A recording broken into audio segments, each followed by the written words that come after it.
যখন এই বাতাস দেয় না এটা যখন স্কাল্পে না লাগে এর উপরে যে চুলটা থাকে ওইটি এখানে লাগানো হয়।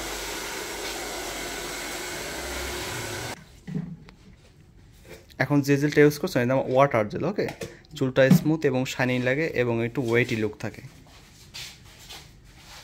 আচ্ছা, এখন যে লুকটা দিছে এই লুকটার নাম কি?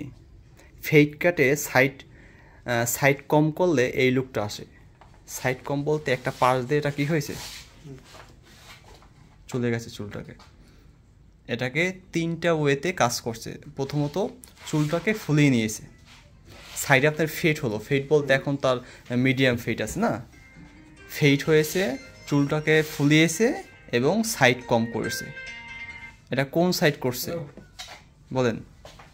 স্বাভাবিক যেহেতু আমরা পুরুষ মানুষ, কোন সাইড করছে? এটা অবশ্যই রাইট সাইড। এবং কি অ্যাঙ্গেলটা কত ডিগ্রি হয়েছে বলতে পারেন? এটা কিন্তু হালকা, মানে সম্পূর্ণ আপনার সাইড হয়নি। একটা আছে এরকম স্লিপিং সিটি, এটা কিন্তু স্লিপিং সিটি না।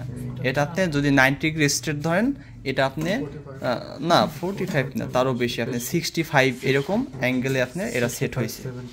অর্থাৎ ফুলিয়ে কোনো কি বলে কোনো পার্টি প্রোগ্রামের ক্ষেত্রে এই লুকটা পারফেক্ট হয়।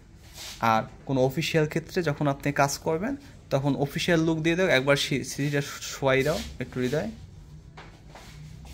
একটু জেল বেশি করে দিয়ে চুলটা একবারে অফিসিয়াল। এটা পার্টি লুক। একটু আপনি পাম্প করে রাখলেন, ফুলিয়ে রাখলেন, একবারে সাইড করে দাও। তখন আপনার কোটে টাইটই থাকবে, একটু অফিসিয়াল লুক না থাকলে নয়।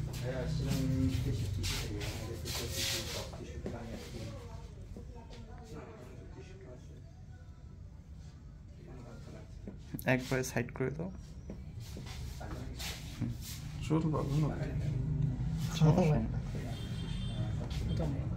কারণ অফিসে আপনি বস রয়েছে, তার সামনে আপনি খুব স্পাইকি লুক দিয়ে গেলেন, তো বলবে আসো তোমাকে আমি এই হয়েছে কি আমাদের লুক। সেজন্য ছেলেদের জন্য লুকটা খুব ইম্পর্টেন্ট বিষয়, যে আমি কোন লুক দিতে যাচ্ছি।